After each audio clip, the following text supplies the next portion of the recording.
Hello, my name is Gabriel Byrne.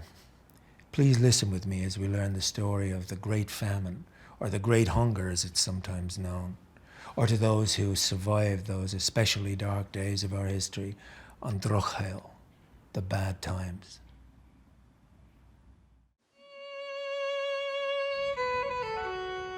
Lough Curragh, Kinvara, June 5th, 1863. My dear son, I was happy to hear by your letter of your family being well, but sorry to hear of your own delicate state. But I trust in the Lord it will not be so bad as you apprehend. Now, my dear son, the present state of this country is most alarming. The most dire distress prevails through the country, hundreds emigrating. In fact, anyone who can amass what will take him away is leaving. Such is the miserable state of Ireland. My dear son, it grieves me so much to be so frequently troubling you. You read these accounts of the actual famine years being filled with silence.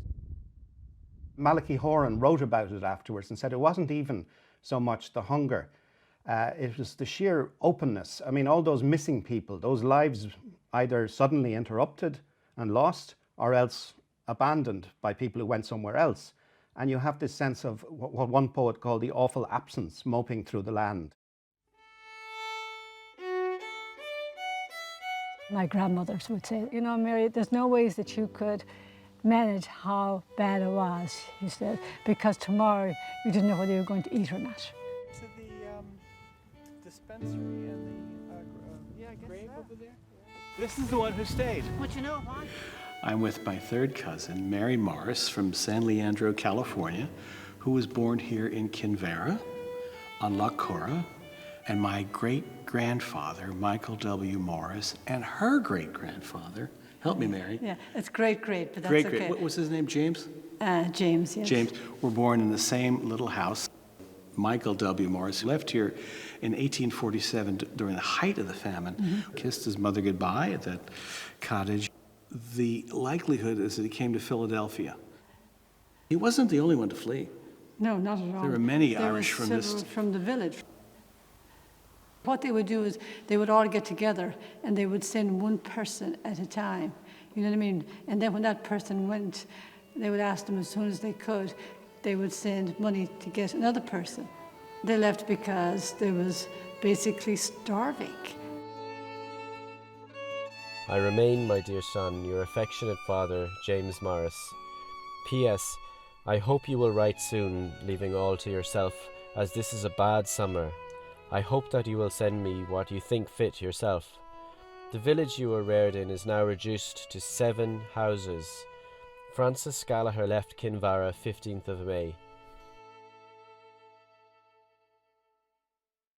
When Great Britain brought Ireland under its rule in 1801, it was a small addition to Britain's extensive network of colonies, all linked by lucrative trade routes and defended by the powerful British Army. For most of the 19th century, in fact, Great Britain was the largest and richest empire in history. Ireland, with its farmland and labourers, was expected to provide grains, butter, livestock and other commodities to its British rulers. Yet, at the same time, about half the population of Ireland was so poor that they survived entirely on the potato. It was a dangerous dependence on only one crop, but they had little choice. By 1800, very few Irish people owned land. Most were tenants of Anglo-Irish landowners. But they survived because the potato is so nourishing that a small plot of land could provide almost a year's worth of food for a family, while they laboured for the landlord to pay the rent. On Gorta Mór, the Great Hunger began in Ireland in 1845 and continued more than 7 years. But it wasn't just a period of tragic starvation brought about when a new and virulent fungus struck the potato plant. The stage for this intense crisis had been set over several hundred years. At the core was the land in Ireland and the changing laws that governed it.